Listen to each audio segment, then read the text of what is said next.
final storylines video in the series, so let's get it going. Welcome to the Rines Report with your host, Tristan Blake Rines.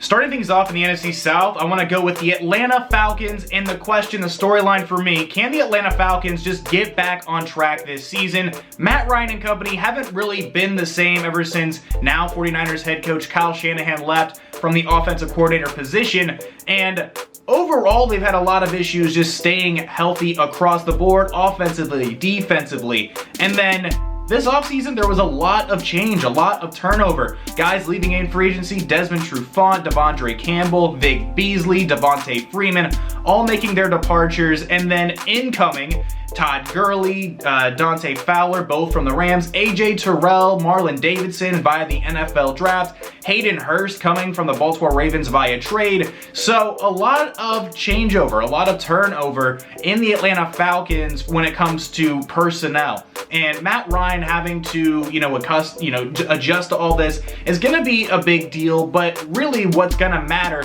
is how healthy the Atlanta Falcons can stay. They have a lot of really good players. They have a lot of talented guys on the squad, but again, your best ability in the NFL is availability. Being able to actually be there to make the plays, not sitting on the bench, being on IR for any particular reason.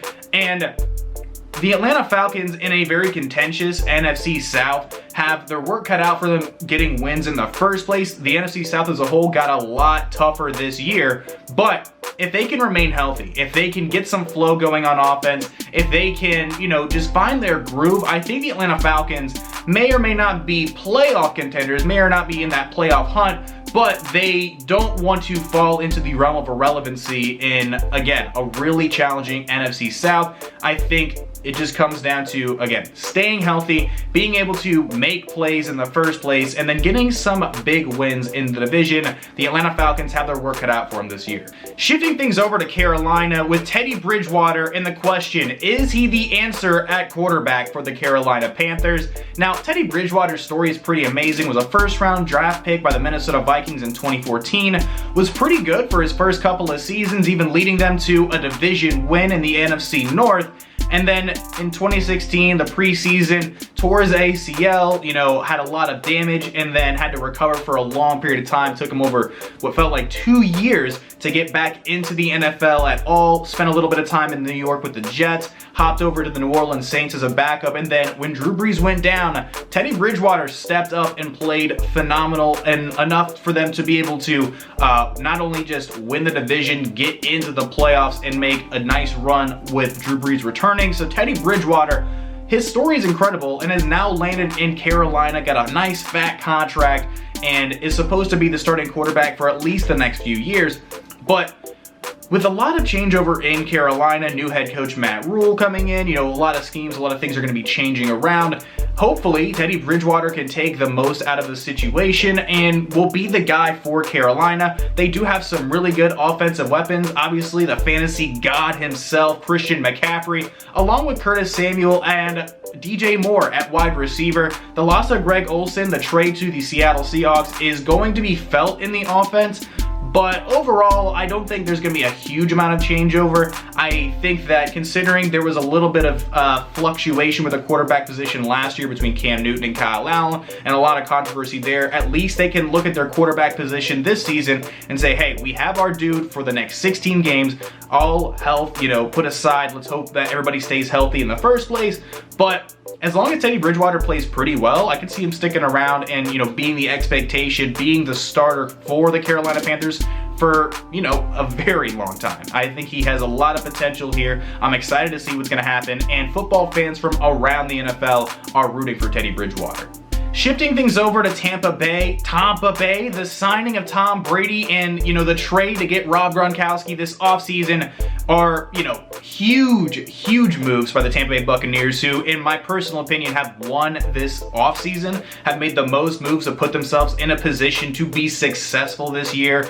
And the New Orleans Saints, they're going to be able to compete with the Saints to win the division in the first place. And we're going to talk about the Saints a little bit later. And I have talked a lot about the Tampa Bay Buccaneers this offseason, but I just want to reiterate a little bit of, some of the storylines here. Can they succeed in the first place? Can they win the division? What is the ceiling for the Tampa Bay Buccaneers? That seems to be the storyline heading into this year. Again, a lot of moves were made this offseason. NFL draft bringing in Tristan with their first round pick. Obviously, I already mentioned Brady and Gronk, but you're adding them to an offense that already has wide receivers Chris Godwin, Mike Evans, who's, a touchdown monster, and then OJ Howard and Cameron Brate, the tight end duo already present. So, Rob Gronkowski isn't necessarily walking into a situation where he has to do a lot of heavy lifting. And then we shift things over to the defensive side of the football. Todd Bowles, the mastermind of the defense there, alongside Bruce Arians manning the offense.